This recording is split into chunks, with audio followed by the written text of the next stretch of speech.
Awesome, man. We're live. How you doing this morning? Not too bad, Jake. Pretty good. How about you? Pretty good. Pretty good. I'm excited to chat about this.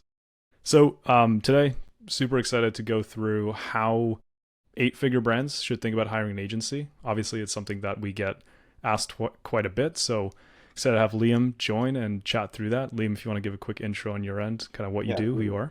Absolutely. Yeah, so super excited, Jake. Thanks for having me on the pod today. I'm happy to chat about this topic. It's an interesting one. So quick intros. Obviously, Jake and I are two of the founders of Aplo alongside our other partner, Dylan. Myself specifically, I focus more on the auditing side, pitching new brands, chatting to new businesses, really understanding how we can fit into an organization. Specifically, like this conversation, we'll be chatting about how eight-figure brands should go approach choosing an agency. A lot of what I do is chat with those brands, understand how we can fit in. So I think there's a lot of good stuff we can touch on today. And at Aplo Group specifically, we're a growth marketing firm. We work across the acquisition, retention, creative, and finance space, scaling brands in the seven, eight, nine figures. On the paid advertising front, we work on the social and search side, retention, email, SMS, direct mail, push notifications. We do creative strategy, creative, and then financial modeling and forecasting, which assists with just macro growth strategy and how we actually partner with these businesses and how we actually develop and implement their growth plan. So, yeah. Awesome. So we'll kind of define the space just a little bit before we jump into the main topic, which is how to choose and how to hire, ultimately vet an agency when a brand is ready to bring one on. I think one important call out is that this is mostly going to pertain to eight-figure brands and high seven-figure. It's actually often our opinion that if you are less than a certain amount in annual top line, you probably shouldn't be going to hire an agency, or at least you should be very selective in terms of the type of agency and what your budget for an agency is, just because at those lower bands of revenue, you're probably not actually at a volume that can sustain the actual like financial commitment that there is associated with bringing on a competent agency. And I think that's where a lot of brands in the seven-figure space end up actually getting burned, and that's where a lot of disservice happens. So as they grow and kind of go through that phase into the eight figures, there's a really bad kind of taste left over in their mouth because they've gone through this process of essentially either bringing on agencies that weren't the most competent or bringing on agencies that were maybe not the right fit for them at that point in their business. And a lot of founders that we speak to, a lot of operators end up running into that issue. So I guess, Liam, just to level set, like how should eight-figure brands and high seven-figure brands think about hiring an agency? And like, I guess to start, like when should they even start thinking about that? Yeah. So I think just to hit on your first point that you mentioned at the beginning, that comment there about the size of brand, and if you're in the seven-figure range, maybe the mid seven-figure range, potentially not considering an agency. I think like it's important to also understand there's obviously different types of engagements that agencies can provide. There's very full stack growth marketing, which is our flagship service where we're really full stack across acquisition, retention, creative, and finance. Like something like that, a brand in the early seven figures, mid seven figures probably doesn't make sense for them to bring on board because it's going to be a massive financial commitment. However, if you have traction in that phase of growth, when you're kind of getting into that mid seven figures, high seven figures, and obviously into eight figures, there's a time and a place to consider an agency earlier on to really help with not only kind of accelerating that growth, but also having constructive discussions about like the next phase of growth that you have and having that resource in an agency that understands, as you get into the high seven-figure range, what does it take to push to eight figures? What does it take to push beyond that as well? And being able to pull from their past experiences, because that can also help you as a brand avoid a lot of pitfalls that you might actually end up in otherwise. So to kind of like just summarize that point in what I'm trying to say there is that it doesn't like you might be able to engage an agency on the ad side in that kind of mid seven figure range where you need somebody that's going to come in and really assist your organizational structure in being really proficient at that one thing that you realize you're lacking in, and you feel like that specific area is what needs to be refined to get you to the next level. So I think it's very contextual. Like choosing an agency, there's not really a cutoff of like once you hit this level of revenue, this is when you need to look for a team. It's really subjective and on a case by case scenario based off of, again, your organizational structure, your competency, and really where the business is trending, right? Like if you're in the mid seven figures and you are just like crushing it and there's a clear path to really accelerating growth, then yeah, for sure, there's a time and place there where it might make sense to really engage a full stack team. Whereas if you're kind of just struggling, things aren't in the greatest spot, then maybe that's not the best time to really bring on a huge cost. Again, it's contingent based off of each different situation. Cool. Yeah, there's a ton in there to touch on. I guess let's set the context. We are talking about direct to consumer brands. Yeah.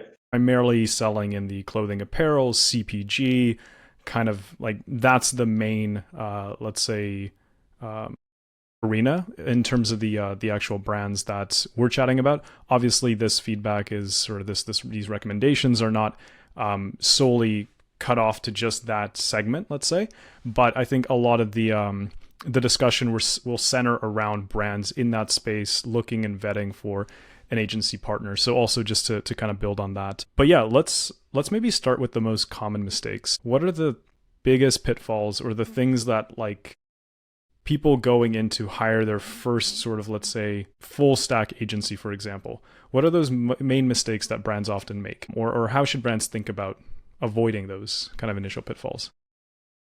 So I think like to summarize from like an overarching perspective on that, one of the biggest pitfalls I think that brands make when choosing an agency is they're like they haven't identified what their core competency is as an organization. And instead of building around their core competency internally, they start outsourcing pieces of that core competency that they have. And that's where you get into conflicts with agencies and external partners where it's not as smooth as you would like it to be. For example, some brands have like their core competency is creative. They just know their demographic, they know their brand voice very well. They have a few people internally that have been there from the get-go. Maybe it's the founders that just really, really understand the creative side of their business and who they're speaking to. It doesn't mean you can't have an external partner come in and assist with that, but maybe that's an area where you really want to build that creative arm internally and just feed the fire of what really, really is driving your organization forward. And then look elsewhere for assistance on other channels that allow you to then kind of take those off your plate and spend more time on continuously feeding the fire that is that creative arm of your organization, which is the core competency. On the flip side, maybe media buying and paid advertising is something that you as a founder or as an operator, that's the core competency you have as a team. Then maybe you build your internal organization around that and look for assistance on other components that again allow you to free up more time to focus on really executing correctly on that one arm of the business. So I think that like as a very, very macro comment across the board is something that we see, and I see specifically a lot, is people really haven't identified what that core competency is. And a lot of times when I speak with brands, I'll ask and try and understand like what is it that you guys do really well. And the smartest operators out there that I do speak to really understand what that is. And they're not looking necessarily to outsource that piece of the business because they understand that that is what the actual driving force of their team internally is. Okay, that's super interesting. A lot of great points in there. So in theory, there's a world in which a brand doesn't even have to look for an agency, right? Like there are, I guess the question becomes like, when a brand hits, let's say 10 million in annual revenue, typically that's done through just a really talented founder or founding team. Obviously, along the way, there's, some assistance maybe from, external parties, etc. But like generally, to get to that level of growth, there's a very strong founder-led team most likely, and a very talented team around that founder to make that happen. So to your point, maybe the creative competency is owned by that team at that point. Maybe the actual strategic, the implementation, the account side, maybe the founder is just an excellent media buyer and there's no sense in outsourcing that piece. How should a team like that think about agencies and kind of getting to that next level of growth? Let's say they're growing at 25, 30% a year, or maybe they have, the ability through their cash conversion cycles or financing to get to even higher growth rates than that. Pretty soon here, they're going to be well into the 8 figures. And I feel like at some point there's like an inability to keep up with that growth when it's just founder led or a very small founding team leading it. And like, again, we can debate with AI and everything, like how true that statement is. But for the most part, with the brands we've interacted, that seems to be like the tipping point for a lot of brands where like looking for that agency partner becomes really important. But to your point, like there's these core competencies that every brand had to kind of own and hold on to internally to get to that point in the first place. So like, how does that trade-off end up happening? Like what makes sense? How should brands even think about it? Because if I'm a brand, I'm looking at it like, well, I can already do all this stuff. Why am I outsourcing? Is it just convenience? Am I actually getting an edge? Like, how should they think about that? Yeah. So is your question, Jacob, more about like specific channel, like the creative side specifically, or just macro? Like if they're doing everything internally? Macro. Even like how you would even define like where do I need help, even if I don't need help there yet. It's like what rationally should someone own internally versus like now it's time to start tapping potentially external parties because the scale of the business just demands attention elsewhere. Yeah, I think you make it the last thing you said there, I think is really important too. Like as a founder, an operator of any business, you're thinking of the present, but you're also thinking of the future because you have to plan accordingly for what's upcoming. So if you know that you're going into a phase of growth where, okay, this is like there's a clear path here to be really aggressive with growth. Things have been going well internally to date, but we know that in this next phase of growth, it's going to require a lot more time spent with our team on product development, for example, internal operations, things of that nature, where it's like, okay, these are things that we know are going to take up a larger percentage of our overall time. Not only that, but also as you get into, as you become larger and larger and larger, you have bigger purchase orders to make, you have bigger risks and bigger bets to take. That's also a time where you can say, okay, like this might be a phase in our growth where it makes sense to engage an agency who has seen this before and can help us avoid, going back to my earlier point, some of the common pitfalls that you make as you push into this level of growth. I think that's also a hugely, like oftentimes it's a hugely undervalued asset that an agency brings to an organization is the ability to actually go back and understand like what they've seen before, what mistakes they've seen made before, and apply that to your business and help you avoid that. Because some of those mistakes might put you back behind 6 months, 12 months, whatever it may be. They can be huge road bumps and hurdles in your growth. So I think that's one way to also look at when it might make sense to bring a team on, is just having that kind of reassurance in your corner and somebody to actually strategize overall growth of the business with that has those experiences historically.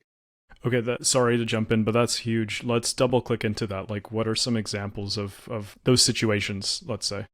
Yeah, so like it can be as simple as something on the retention marketing side, where like on the email and SMS side of things, you're as a team, you're focusing on X, Y, and Z flows or X, Y, and Z strategies that you think are worth your time, but an agency has, worked with hundreds of brands or 100+ brands, and they understand that actually like at this phase of your growth and what's within the account, it's not worth your time to actually be allocating resources to this. You should be focusing on this instead because this is going to be more high leverage for you as you continue to push growth. Like little things like that, which can amount to obviously a large gains and incremental growth on the retention channel, is an example of that. Perhaps it's on the creative side when it comes to paid advertising. Like, okay, in the mid 7 figures, what's gotten you here has worked really well creatively. And you like from a actual creative development standpoint, you're making fantastic creative. It speaks to your demographic, but maybe the quantity and types of assets you're making are not what's actually needed to push you into the 8 figures and beyond. Like little things like that, where almost like kind of course correcting what your internal team is doing is also a value add that an agency brings to the table because they've seen it time and time again and they understand like what levers need to be pulled at these different phases of growth. So I think you can boil it down to very simple things across the board, or you can boil it down to just macro growth strategy, which gets more complicated and includes there's a lot more variables at play there. But I think across the board, like there can be a value add across the board in that sense. Yeah, okay, there's so much there. I think a good place to go is now on the in-house side, because oftentimes in-house looks like a really good solution against kind of the, let's say, common pitfalls that you may get with an agency if you mishired the agency. So like you got pitched, things went great, you brought on the agency, maybe expectations weren't clear, maybe the team itself was not actually the best for the problem that you were trying to solve or a good fit for the business, etc. Relationship doesn't go well, and then that agency and that brand end up not working long term. And oftentimes you do that enough and the solution becomes like, we just need a really good in-house team. But the in-house team lacks, for example, the context of like having worked with hundreds of brands, or at any given time understanding like what is happening in the ecosystem beyond just the confines of like this one brand. And there's benefit in being super vertically like just focused on the task at hand and the brand that you're working with.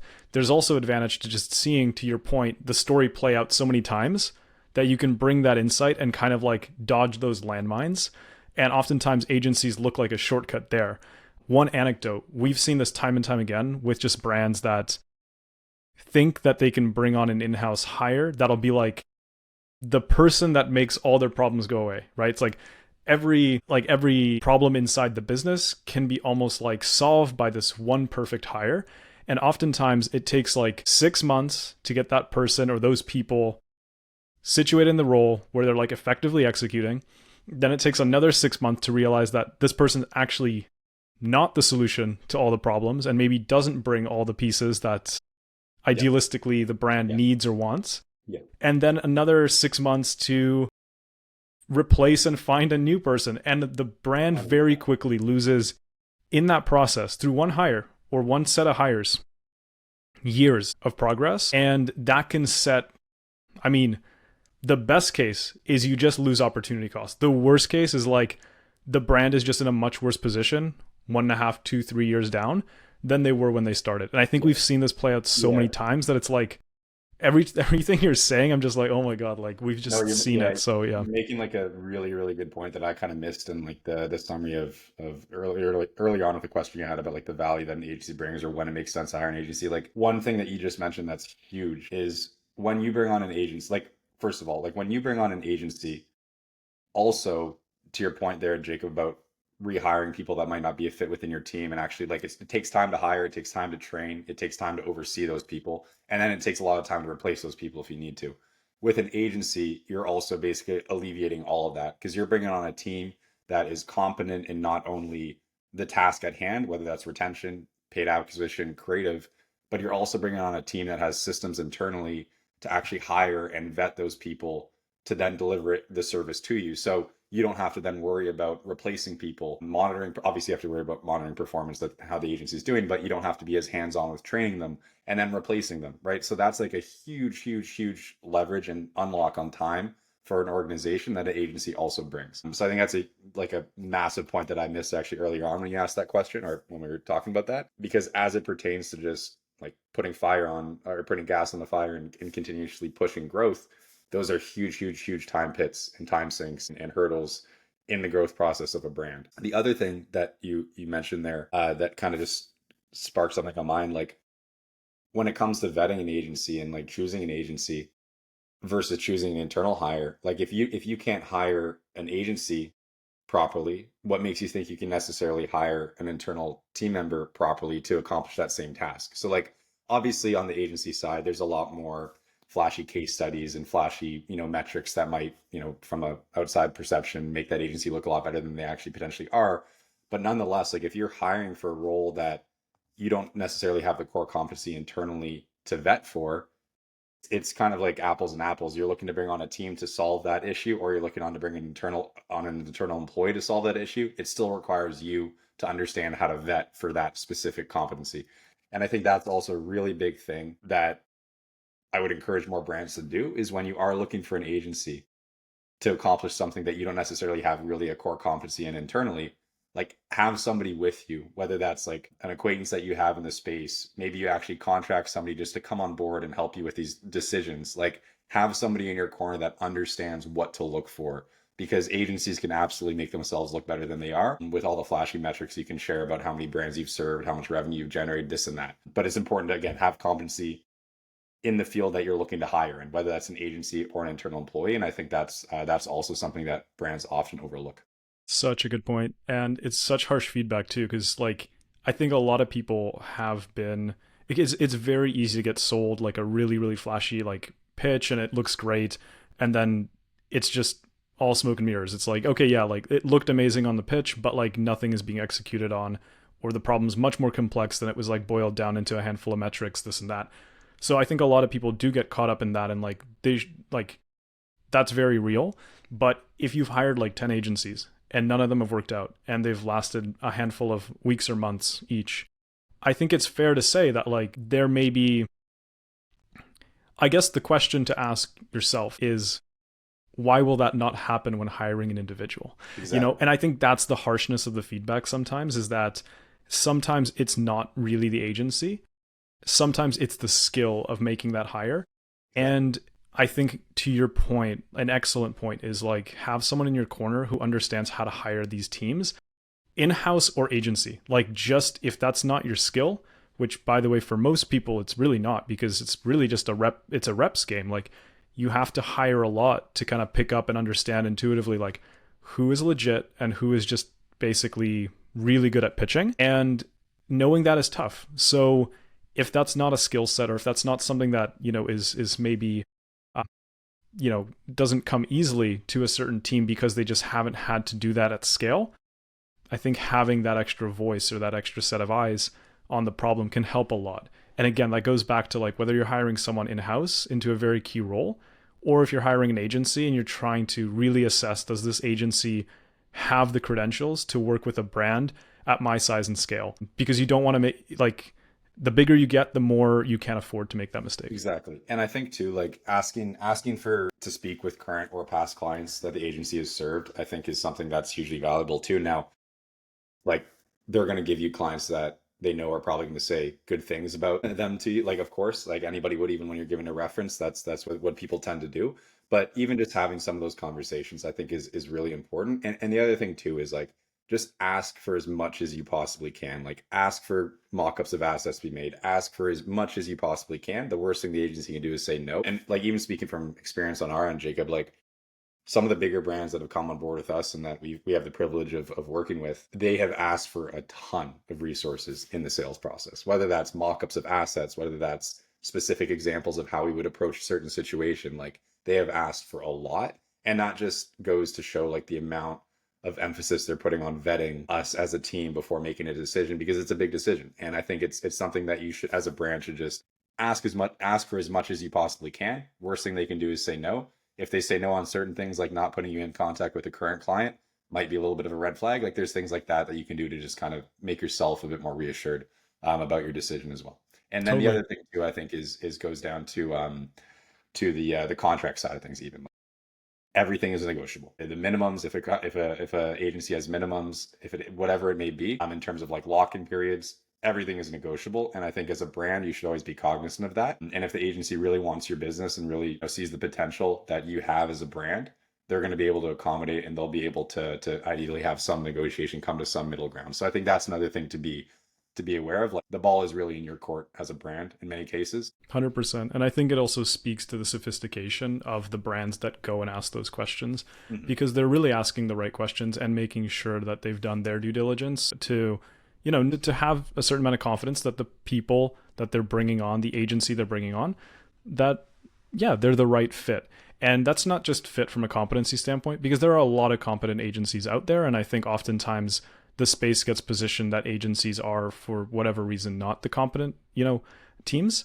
There are obviously a lot of examples where things don't go well between agency partners and brands, because the barrier to creating an agency is definitely, having access to the internet is kind of like your prerequisite. Yeah. But I think oftentimes that gets confused with the many, many years of compounding knowledge and talent and experience that is being aggregated within what is truly like an agency versus like someone who looks like an agency but is running more of like a freelance shop. And also nothing against those people, because they have their place in the market as well, and they can fit in and supplement in many, many ways for both 8-figure, 7-figure, and other brands. So there's a place everywhere in the ecosystem, but it's that vetting process that needs to be really, really delicately handled, because the last thing you want is to have basically a team come on board that is not who they position themselves as, let's say.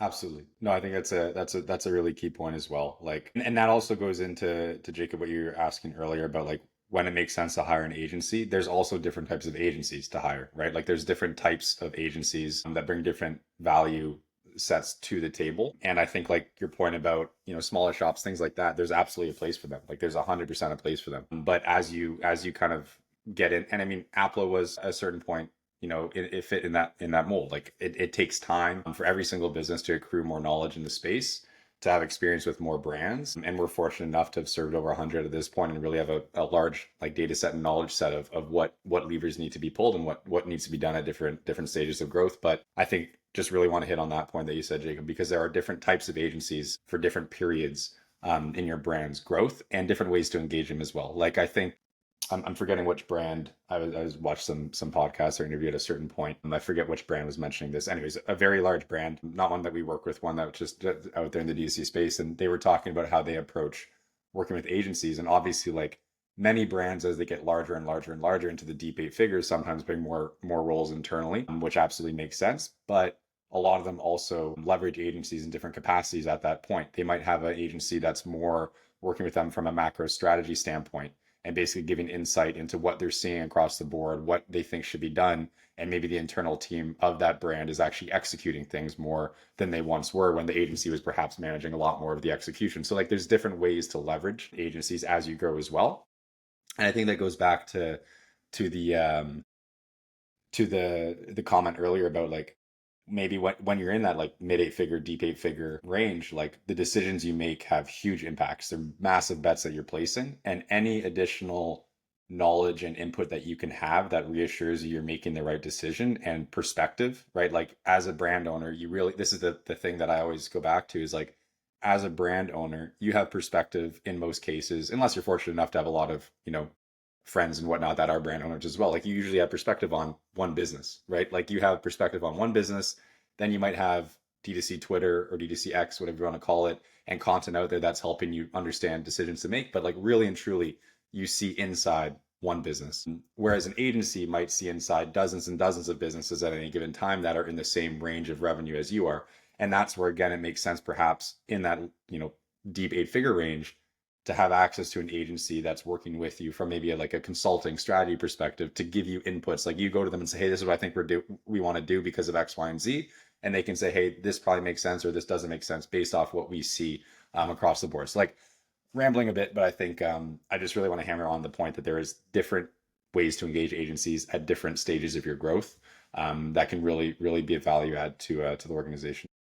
It's so true. Just to double click, like the decisions have so much more weight the larger you get, that at a certain size and scale, it's just you'd be willing to pay almost any premium just to even have the confluence of the agency versus the deeply specialized in-house team that you've also hired around. And I also think oftentimes like these really, really big brands, they're a really great like aspirational kind of goal for a lot of but I think oftentimes the way they structure and the way that the brands in like the low 8 figure structure are like two different worlds, because the volume's completely different. You're like the amount of OpEx you can sustain is like completely different, orders of magnitude different. Obviously there's other challenges that you encounter as you get closer to the 9 figure stage, but if you're like low 8 figures kind of breaching 8 figures, it's a very different equation. Like you can't necessarily 100%. just have this absorb this massive OpEx load of like, I'm going to have all the most talented people and I'm going to have them all on payroll and I'm going to have like 3 agencies and all this stuff. Like that's just not feasible. Whereas the 9 figure brand may be able to do that, where they're like fractionalized on certain agency things, or they have like one go-to agency and then they have like a really competent in-house team and it's built around all the different aspects of their business. Like that's amazing. Obviously everyone wants to go there, but you don't get there overnight. You got to scale into that. Absolutely. And frankly, like if you're a brand already kind of breaching the 9 figure space and like deep into the 8 figures, that's also where like the agency relationships get really interesting. Like you can customize what that working relationship actually is to really get the most value and leverage out of that relationship, which also like that may be more obvious, obviously, like as you engage with more agencies and just like more time in the game, so to speak. But I think it's worth just considering that there's like the larger you get to, it's not all like one size fits all. You really want to customize and use like everything in the market to your advantage to position yourself and like really just be set up for success. Yeah, 100%. And like one other point to mention on that, like I think you made a great point there. But one other thing is like there's a lot of like running a business and building a business, there's a lot of distractions out there in terms of what people say works and what actually works for yourself as an organization. And that applies to team structure as well. And that applies to how you leverage agencies as well, right? So it's like just because one brand is doing it this way doesn't mean that you actually need to be doing it that way or you should be doing it that way. It's like, what is, again, going back to the core competency you have, what is it that actually works for you as a business owner and your structure that you've built? So I think like it's very important to take outside opinion and look at what other brands are doing and how they've structured their team, but also realize that every single business is different in some capacity, and understanding like how you should structure your own business and when you should leverage agencies is really subjective to like your own competencies and how you actually structure things to date and what's working and what's not. And that also applies again, like that's where perspective on things is really useful. Like having a large data set of perspectives to draw decisions from is very useful. And that again goes back to the benefit of also leveraging agencies at different periods of time, is like you might see all of these different brands out here talking about how they do things, but an agency can also bring perspective to you across a larger data set that gives you the information necessary for you to actually make a proper decision and be confident in the decision you're making. So I think like just to kind of build off what you said, I think that's a really important point. Yeah, and like case in point, there are brands that we work with that are like the same size in terms of like revenue, like that, like if that's the bucket that we want to classify them by, Yeah, and completely different reliance, completely different 100%. engagement type, completely different expectations. And that's Yeah, just because like the team structure and the expectation for like how the agency fits into that structure, totally different. exactly. And you can make it work both ways. So again, it goes back to that, like, I guess just ultimately your point, like it's still not a one size fits all. Like, do what's best for your business and build around kind of the competencies you need. Exactly. And I guess that's actually like a good segue into maybe like, let's compare sort of the two most common sort of services, and then we'll like kind of maybe push Yeah. out further. But One like, thing, Jacob, can I mention yeah, one thing on that last just before we move on? Like you mentioned something really good that we haven't hit on yet is like two different businesses at the same level of revenue can have completely different organization structures. One other thing that we haven't touched on to this point, I think it plays in hugely to deciding how to leverage agencies is like, what are you actually trying to achieve with your business? Like, what is the goal? Because again, like one thing I always talk to every brand that we speak about with, and the question I ask is like, what are you trying to achieve? Like, what is it that like you want to have happen for this business? Because there's a scenario where you're just trying to grow top line as aggressively as you can, like run at break even, just try and grow, grow, grow, grow. There's other situations where people are optimizing for more of a lifestyle business. They want to hit a certain level of margin. They want to live off of this right now. Like they're completely different situations. And every different path, every path is a-okay. Like it's up to what you want to see for your business. But every single different path also has different, like every single different path you may take is a different way that you can also leverage external versus internal teams. Like, for example, if you're in that high seven figure range, pushing into eight figures, things are going really well. Maybe you're very profitable. Like it's things are going very well, but you don't necessarily want to really push growth aggressively, and keep growing. Maybe that's the situation where you have an agency engage in a lesser capacity and you're building a bit more, like you're doing more things yourself, whereas maybe you're trying to push very aggressively. You need to focus entirely on product, entirely on making sure that you have inventory organized correctly in terms of your POs and like that whole side of things. Then maybe there's a case to be made to bring on a growth marketing firm at that period in time just to get a lot more high leverage use out of your own time to hit the goals that you have as a business. So like I think it's very contextual too to like what you want to achieve as a brand. Like that is probably the biggest factor in deciding how to leverage an agency is like what do you as the business owner want to actually see happen for your business? yeah, totally. It's like when to hire an agency. It's like when you know what you're going to use them for, or Exactly. when you know why you need them. And the same goes for an internal hire. It's like don't hire because there's some like Yep. imaginary pressure to have to hire or make a hire. Like hire Mhm. when it's practical, when it's the right decision, the pragmatic decision. Yep. So totally, so many good points in there. Pivoting a little bit, so I think email services and ad services, and to also an extent dev services, those are really big buckets of like common DTC like service categories. Yep. Obviously, we don't sit on the dev side personally at Aplo, but email ads, that's kind of our world.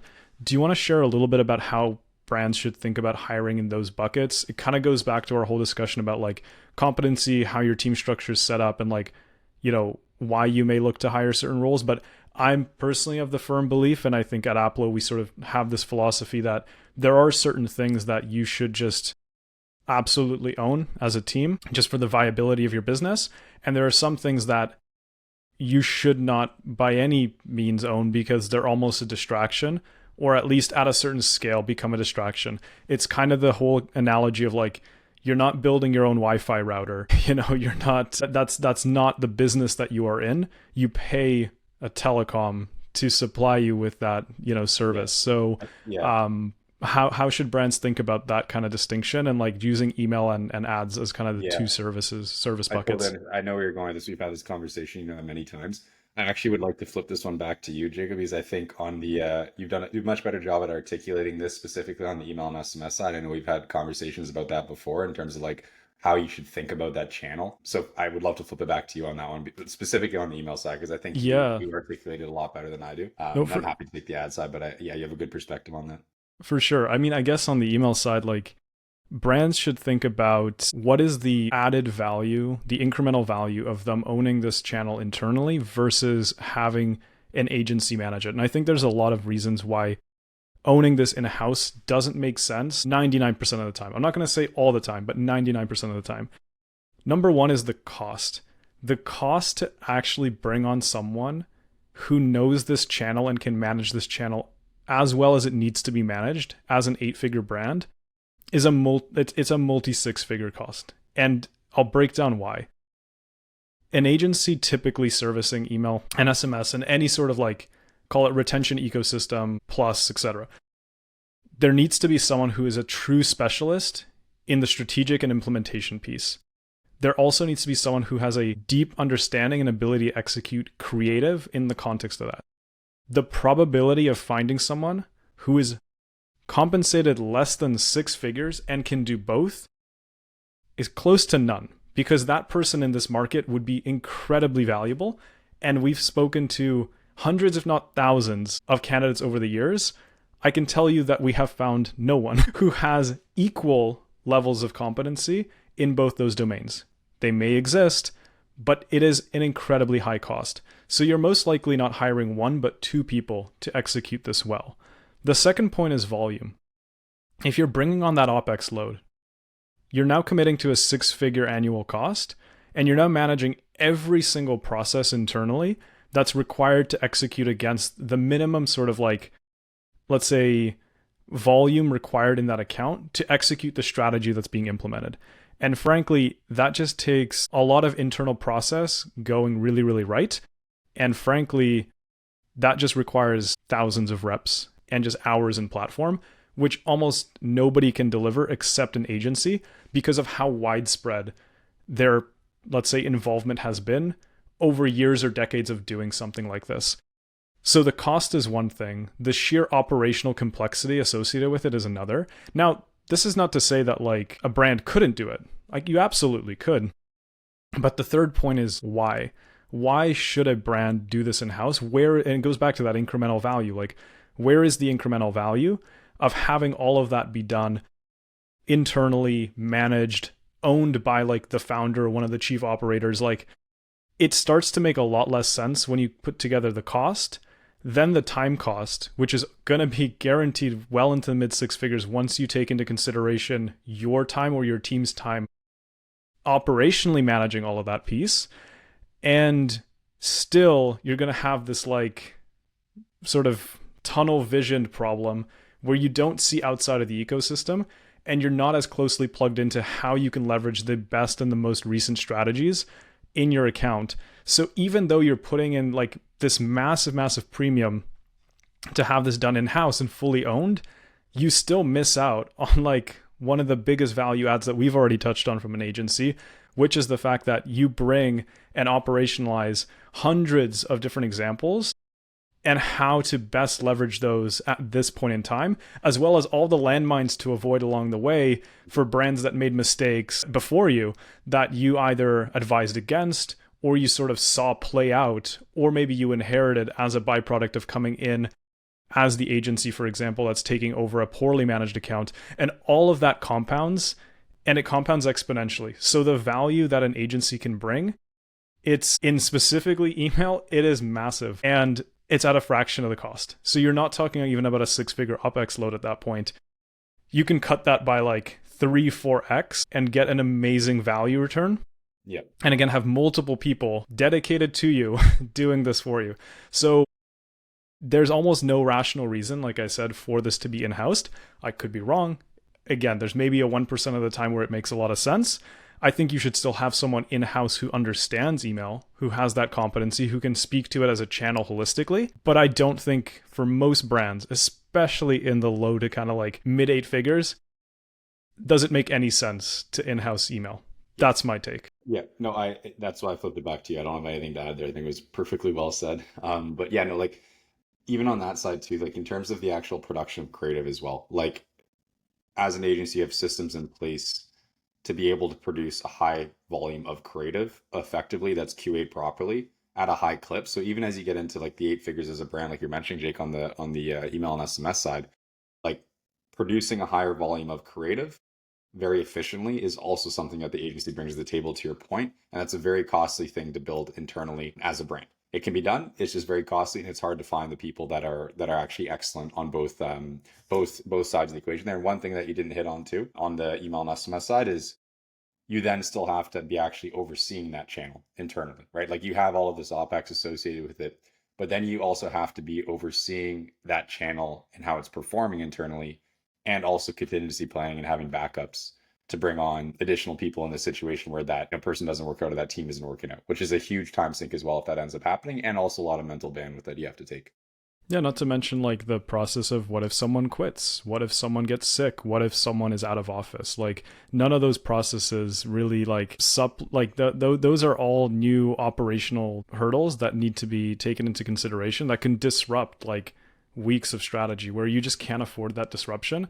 You're better off, and again, I'm not even paying a premium, taking a discount to have a better quality of service and more reliable revenue from that channel, which again, like not a topic for today's conversation, but your email and own channel revenue, like it's primarily returning customer revenue, and the contribution margin of that revenue is just, with that ad spend not associated with it, it's so high value. It is like the thing that actually allows you to go and fund your next round of growth. Because if you're scaling very aggressively, you actually are producing far fewer contribution dollars from that first order revenue. Therefore, that returning customer revenue as you scale, and if you have a product that lends itself to good LTV, like it becomes only that much more important. So like never underestimate email, never play around with that channel. Really just like make sure it's done well, and your only focus should be that it's being executed by a team that understands it and is doing it reliably without disruption, and it's just being done correctly. 100%. Yeah, absolutely agreed. And I think a very similar framework applies to the ad side as well, and also goes back to again core competencies. Like to kind of counter your point as well on the email side.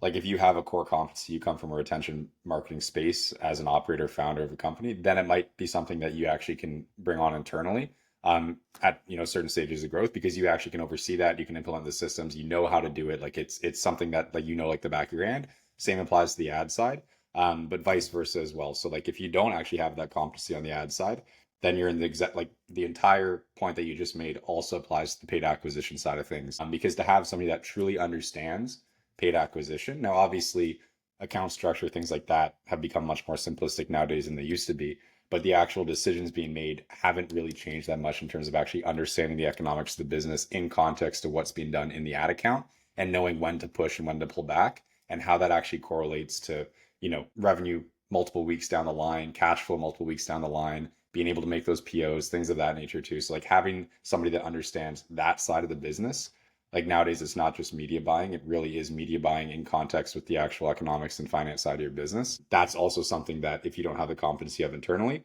is a very, very costly hire to find somebody that really understands that. And in many cases, you might need two people as well, like you're saying, to actually accomplish that. And that's not even including the creative side and whatnot as well. So like there's a lot of actual OpEx that's required to run paid acquisition efficiently as well. But again, core competencies. Like if you internally have that core competency, you probably can build a team around that very simply internally and actually execute it correctly. But if you don't, and you question yourself when making decisions, that's where the agency comes into play, and that's what they're for.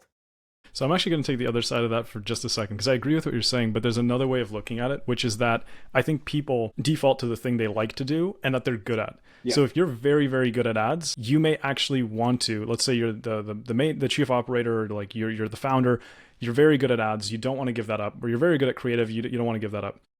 It actually may be not the pragmatic thing to, that may not be the right way of thinking about it if it's time for you to give that up, if that makes sense. Yeah. And one might say, well, when would that time be? I'm so much better than X person at this.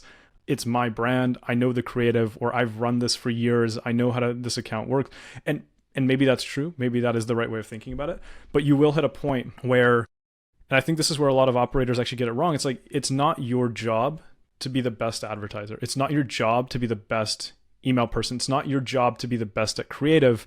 You may be the best at all three of those, but your job is to build a durable business, build enterprise value, build something that's actually going to last and stand the test of time, build something that builds your company. You should be the best at building your company, which means fundamentally being the best at resource and time allocation within your company. Resource allocation being like time, capital, and talent.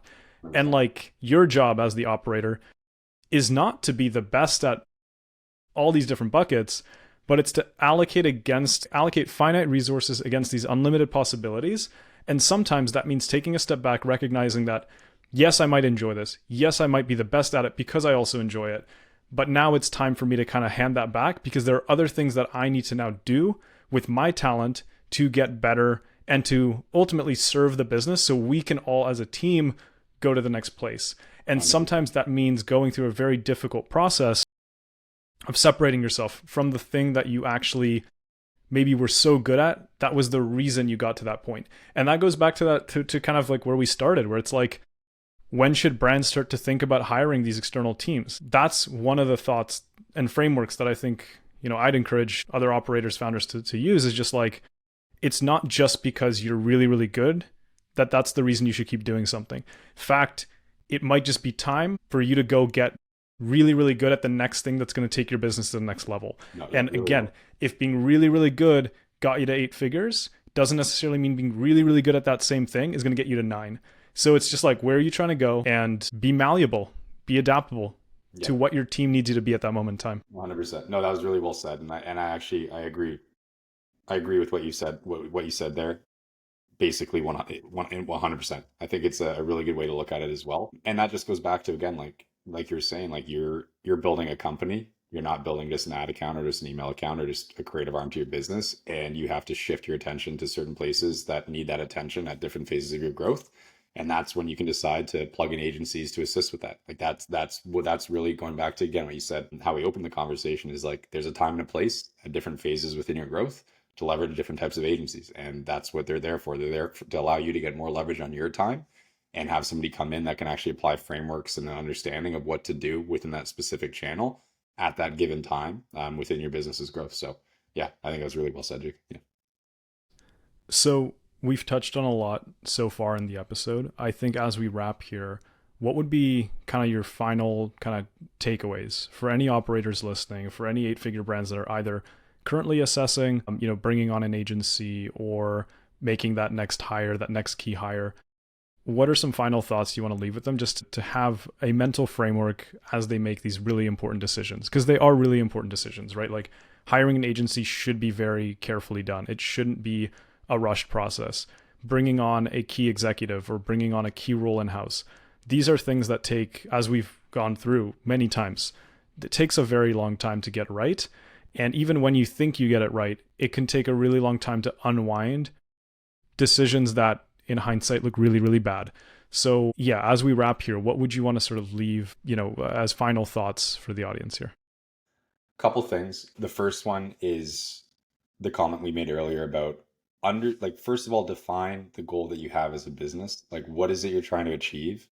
And then how does the agency actually fit into achieving that for you? Like, how are you going to leverage them? And you made that point, Jacob, earlier, like really define what it is you're trying to achieve as a business. Because hands down, that is the most important thing in terms of actually, like if you don't have an understanding of the direction you want to go as a brand, how are you going to actually build a structure that's going to get you to anything that you want to achieve, right? So like, I think that is number one thing that I would mention is really define what the goals are and then how the agency is going to fit into play.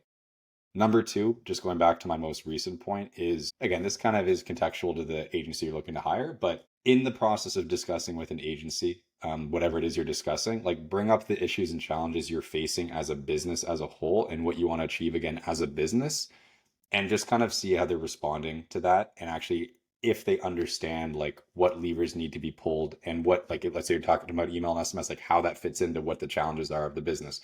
Or maybe email and SMS is not the problem and they actually are able to identify that and explain like, this is not the lever that needs to be pulled to achieve what you're looking to achieve. This isn't the solution. Like that type of discussion, I think is a hugely important thing to have when vetting an agency, because functionally they're coming on as a partner to grow your brand. And if they don't understand how to grow it, that's a big red flag. And then the last point, and I've made this many times, is like, if you're hiring an agency for a channel that you fundamentally don't really understand, like you just don't really grasp, like you don't understand this, maybe you have like a macro high level understanding of it, but you just really don't understand the ins and outs of it.